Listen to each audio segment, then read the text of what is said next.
കുവൈത്തിൽ നിന്ന് നൽകിയിട്ടുണ്ട്. ഒന്ന്, മിന അൽ അഹമ്മദി റിഫൈനറിയിലുള്ള ഈ ആഭ്യന്തര മന്ത്രാലയം നൽകിയ കണക്കുകൾ പ്രകാരം നിരവധി ഡ്രോണുകൾ അയച്ചുകൊണ്ടുള്ളൊരു ആക്രമണമാണ് അവിടെ നടന്നത് എന്നാണ് അറിയിച്ചിരിക്കുന്നത്. അതുകൊണ്ട് തന്നെ ചില മേഖലകളിൽ അതിന്റെ ഇമ്പാക്ട് ഉണ്ടായിട്ടുണ്ട്. റിഫൈനറികളിൽ തീപിടുത്തം ഉണ്ടായതായി സ്ഥിരീകരിച്ചിട്ടുണ്ട്. പക്ഷേ ആർക്കും ഇതുവരെ പരിക്കോ മറ്റോ ഉണ്ടായതായി നിലവിൽ അറിവില്ല. പക്ഷേ ലോകത്തെ ഇന്ധന വിലയിൽ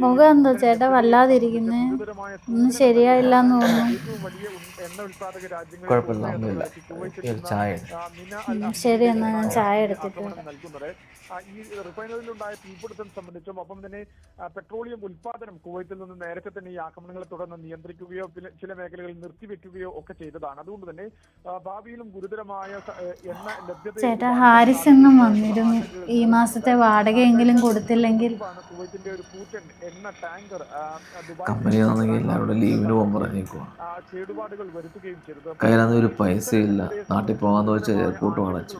ആക്രമണ ശ്രമങ്ങൾ സത്യം പറഞ്ഞാൽ നമ്മളിവിടെ വിട്ടു എന്താ ചെയ്യാന്ന് മനസ്സിലാവുന്നില്ല. നൽകിയത് കുവൈത്തിൽ ആണവ വികിരണം ഇല്ല എന്നുള്ളതാണ്. ഇത് ചില സോഷ്യൽ മീഡിയ പേജുകളിൽ ഇത്തരത്തിലുള്ള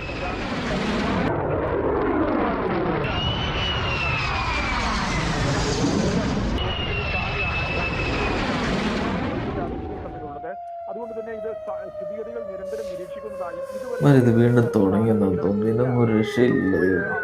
ഇതിന് അവസാനമില്ലേ?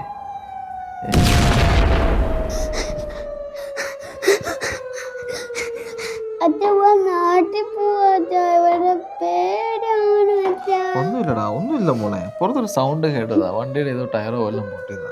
അച്ഛനല്ലേ ഇവിടെ മഴ കൂടെ? കേട്ടോ? കേട്ടോടാ? ഓ, നാശം വിതച്ച യുദ്ധം. പോരാട്ടമെന്തിനു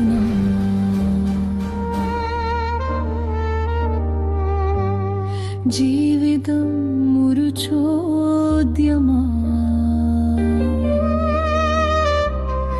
എവിടെ നീ ആശയം?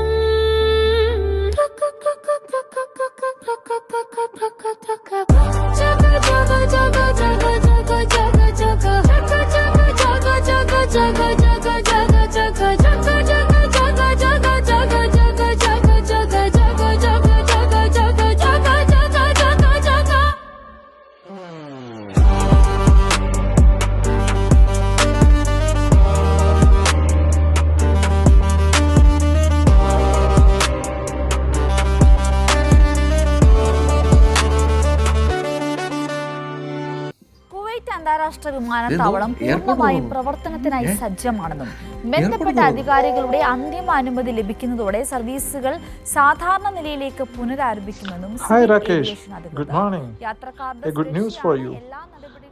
Everything is getting back to normal.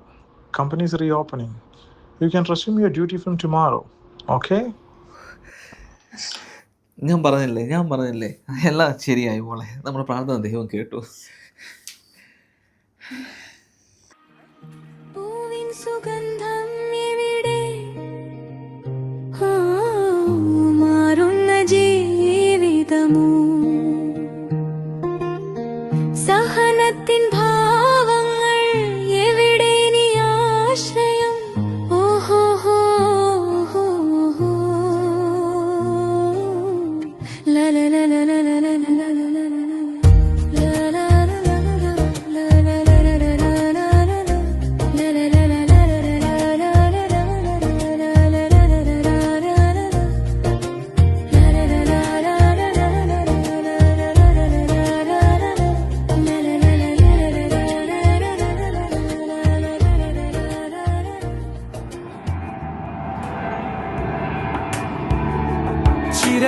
ചിറകടിച്ചുയരാനായി ഈ കാറ്റും ഒരു താങ്ങായി അച്ഛന്റെ തോളിലെ